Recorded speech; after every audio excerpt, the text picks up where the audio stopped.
신문 읽어주는 남자입니다. 수사하는 검사 따로, 기소하는 검사 따로 두자.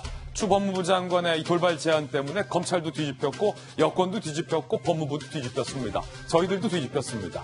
속내가 무엇일까? 임종석 전 비서실장의 기소를 어떻게든 막으려는 것 아니냐라는 관측도 있고, 일각에서는 추 법무부 장관의 개인 플레이가 대권을 노리고 있는 것 아니냐라는 관측도 나오고 있습니다. 잠시 후에 이야기 나눠보죠. 오늘 조간신문들 어떤 뉴스 보도하고 있는지 함께 보시죠. 먼저 동아일보입니다. 구멍난 위기아동 경보망, 3남매 학대 4번 놓쳤다. 어제 저희 하프에서도 3남매 학대 사건 전해드렸습니다. 둘째와 셋째 결국 부모의 방치와 학대로 사망을 했습니다. 그런데 걸을 수 있었다는 겁니다. 부모의 학대로 동생 둘 잃은 원주 아동, 건보료 체납, 예방접종 기록 등이 누락됐던 것이 국가위기아동 경보망에 의해서 여러 번 포착이 됐었지만 이 우선순위에 밀려서 번번이 방문 조사가 무산됐었던 사실이 동아일보 취재로 드러났습니다. 70만 의심 아동 중에 10만 명만 방문 대상이라고 하니까 나머지 60만 명 어디서 어떤 대우를 받고 있는지 깜깜이라는 겁니다. 구멍난 위기아동 경보 시스템, 물론 이 경보 시스템의 취지, 마련된 것 모두 다 좋습니다. 그런데 70만 명 중에 60만 명이 어떤 위기에 처해 있는지도 모른다는 것은 분명 문제가 있어 보입니다. 다음 신문입니다. 이번엔 조선일보입니다. 신종 코로나 바이러스를 코로나19로 부르기로 명명을 했죠. 올림픽 망칠라 소극 대응한 일본의 아베, 이제야 전수조사. 사진 한번 보시죠. 크루즈 이야기입니다. 고립된 지 열흘, 환자 200명 육박하고 있는데 아베가 도대체 무슨 생각인지 전수조사도 안 하고 그냥 버티고 있습니다. 여기에 정박만 해놓고 밖으로 나오지도 못하게 사실상 감금 상태로 방치를 해뒀다라는 겁니다. 부모님이 크루즈에 탄 일본의 한 자녀 부부들이 멀찌감치해서 나와 있는 부모님을 향해서 손을 흔드는 모습이 애절하기까지 합니다. 문제는 이 크루즈에 우리 대한민국 국민 14명이 타 있다라는 겁니다. 그런데 우리 정부, 우리 국민 14명에 대해서 어떠한 조치도 취하지 않고 있어서 이를 두고 논란이 일고 있습니다. 결국 이 크루즈에서 근무를 하던 승무원들도 감염이 됐고요. 검역을 한 검역관까지 감염이 됐습니다. 하루에 수십 명이 확진자로 늘고 있습니다. 이대로 방치하는 이유가 무엇일까? 아베 총리가 도쿄올림픽의 악재를 막기 위해서 아니냐? 일본 내의 비난의 목소리가 높아지고 있습니다. 다음 신문입니다. 이번에 경제지 한번 보시죠. 한국경제.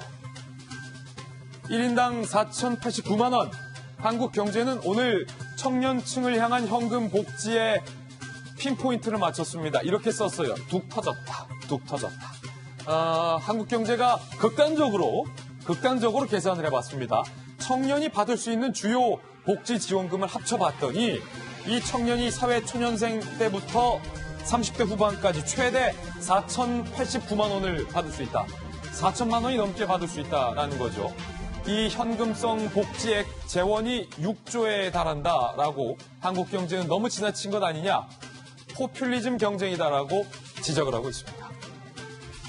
중요한 건 이 복지지원금이 절실하게 필요한 청년들에게는 이 현금이 돌아가는 것이 맞지만 절실하지 않은 평범한 청년들에게까지 과한 돈을 쥐어주는 것이 과연 정책적으로 옳은 것이냐라는 근본적인 물음이겠죠.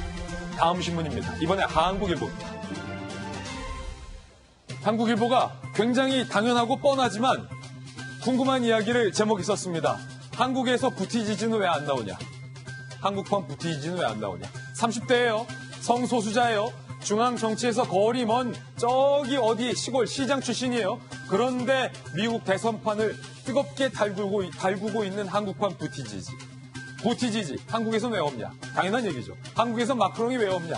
당연한 얘기죠. 그런데 어느덧 이게 당연하다라고 우리가 받아들이는 대한민국 여의도 정치판의 현 주소가 상당히 서글퍼집니다. 오늘 한국일보의 이 당연하지만 꼭 해야 하는 물음, 가슴에 와닿았습니다. 다음 신문입니다. 이번엔 중앙일보입니다.